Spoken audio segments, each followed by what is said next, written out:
నీతిమంతులు ఖర్జూర వృక్షము వలె మొవ్వు వేయుదురు. లెబానోను మీది దేవదారు వృక్షం వలె వారు ఎదుగుదురు. యెహోవా మందిరములో నాటబడిన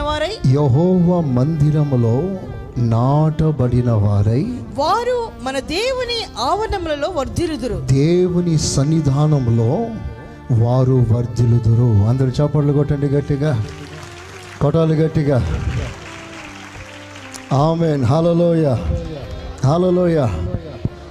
యేసు రక్తం చేత కడగబడిన ప్రతి ఒక్కడు నీతిమంతుడు.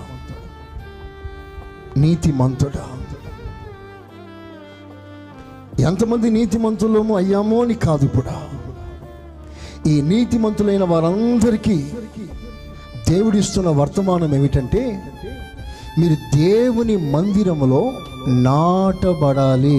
ఆమేన్. హల్లెలూయా. చెప్పండి హుషారుగా, దేవుని మందిరంలో నాటబడాలి.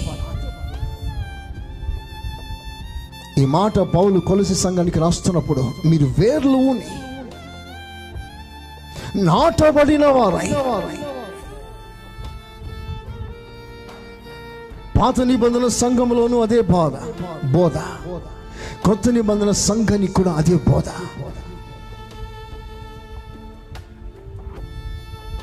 నాటబడిన వారై. ఆ మాట పరిశుద్ధాత్మ దేవుడు ఎందుకు అంత ప్రస్తావిస్తున్నాడు, ఒక్క నుంచి మాట్లాడుతున్నాడంటే, పెళ్ళగించబడే సందర్భాలు వస్తున్నాయి, గాలి వీస్తున్నాయి, భూకంపాలు వస్తున్నాయి, నీ నాటబడిన నీ స్థిర జీవితాన్ని పెళ్ళగించే పరిస్థితులు వస్తున్నాయి.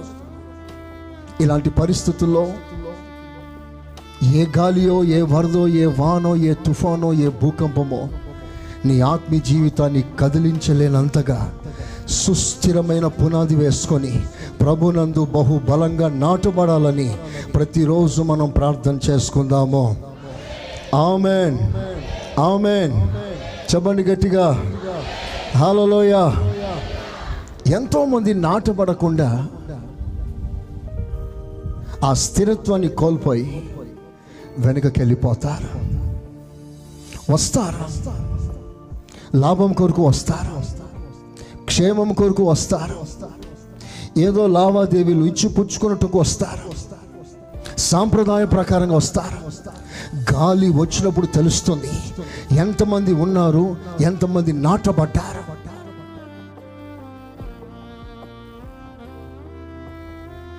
దేవుడు జనాన్ని చూసి సంతోషించట్లే. ఇంత జనంలో ఎంతమంది నాటబడిన విశ్వాసం. ఒక్క పిలుపుకి వచ్చారు 32,000 మంది, ఒకే పిలుపుకి.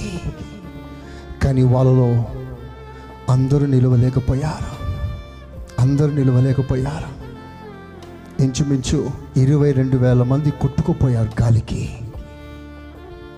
ఈ రోజున నా వాక్యాన్ని, నా మాటల్ని, 2 మాటలు చాలా జాగ్రత్తగా వినాల్సిందిగా కోరుతున్నాను. ఇది మన లైఫ్, మన భవిష్యత్తు.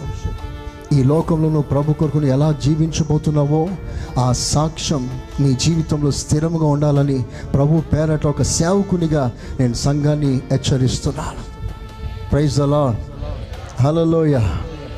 ఇబ్బందులు రావచ్చు.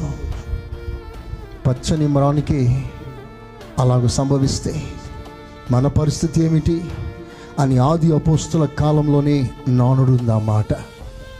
కనుక పరిస్థితులకి ఏమాత్రం భయపడనక్కర్లేదు. ఒక మాట గుర్తు చేసుకోండి, దేవుడు ఒక మంచి సంఘాన్ని ఇచ్చాడు, సహవాసాన్ని. ఈ సహవాసంలో ఉన్న ప్రత్యేకత ఏమిటంటే, ప్రతి సమయమందును అసమయమందును దేవుడు నీకు నీరు పోసి కావలసినవన్నీ ఇచ్చి నేను ఇంకా మరింత లోతుగా నాటే ప్రయత్నం దేవుడు చేస్తూ ఉన్నాడు. Praise the lord.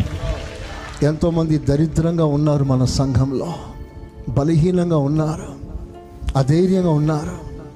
కానీ ప్రభులో నుండి మాత్రం పొరపాటున వెనకడుగు వేయకూడదు. దేవునికి స్తోత్రం.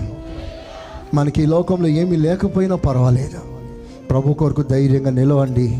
రేపు దేవుని రాజ్యంలో ఒక సమృద్ధి, ఘనమైన ప్రవేశం దేవుడు మనకు అనుగ్రహిస్తాడు. ఆమేన్.